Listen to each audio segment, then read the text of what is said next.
وَلَوْ أَنَّ أَهْلَ الْقُرَىٰ آمَنُوا وَاتَّقَوْا لَفَتَحْنَا عَلَيْهِمْ بَرَكَاتٍ مِّنَ السَّمَاءِ وَالْأَرْضِ وَلَٰكِن كَذَّبُوا فَأَخَذْنَاهُمْ بِمَا كَانُوا يَكْسِبُونَ۔ اللہ تبارک و تعالیٰ برکتوں کے دروازے کھول دیں گے۔ اگر ایک کھڑکی ہی برکت کی کھل جائے تو پوری زندگی گزارنے کے لیے کافی ہے،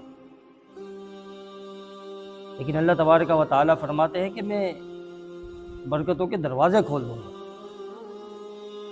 اسی لیے اپنے اولاد میں کسی ایک کو حافظ ضرور بنائیں۔ سنن ترمذی میں ہے کہ آن حضرت صلی اللہ علیہ وآلہ وسلم ایک موقع پر سواری پر تشریف فرما تھے، اور آپ کے پیچھے عبداللہ بن عباس رضی اللہ تعالیٰ عنہ بیٹھے تھے۔ آپ نے ان کو 5 نصیحتیں فرمائی، اور ان میں پہلی نصیحت یہ تھی احفظ اللہ یحفظک، تو اللہ کے دین کی حفاظت کر، اللہ تیری حفاظت کرے گا۔ تو اللہ کے دین کا محافظ بن جا، اللہ تیرا محافظ بن جائے گا۔ اور دوسرا فرمایا احفظ اللہ تجدہ تجاہک، اللہ کے دین کا محافظ بن جا تو اللہ کو اپنے سامنے پائے گا۔ بڑی سعادت کی بات ہے گھر میں کسی ایک بچے کا حافظ ہونا، اور پھر اصل تعلیم یہ دین کی تعلیم ہے۔ اللہ تبارک و تعالیٰ نے اس میں بڑی خیر و برکت رکھی ہے۔ اور آج کل ہمارے ہاں کہا جاتا ہے کہ اگر بچہ حافظ بن گیا، عالم بن گیا تو کھائے گا کہاں سے؟ یہ صرف ایک ڈھکوسلا ہے اور کچھ بھی نہیں۔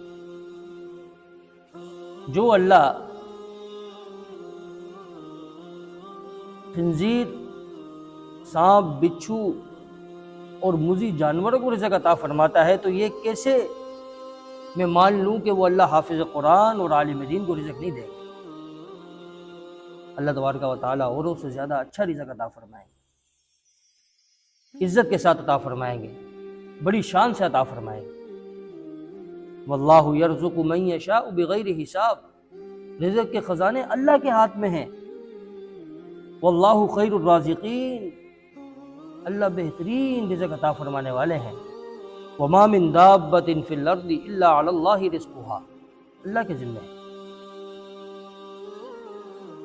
تو اپنی آل و اولاد میں، اپنے بچوں میں ایک بچے کو ضرور حافظ قرآن بنا لیں، تاکہ وہ آپ کے لیے دنیا اور آخرت کا ذخیرہ بن جائے۔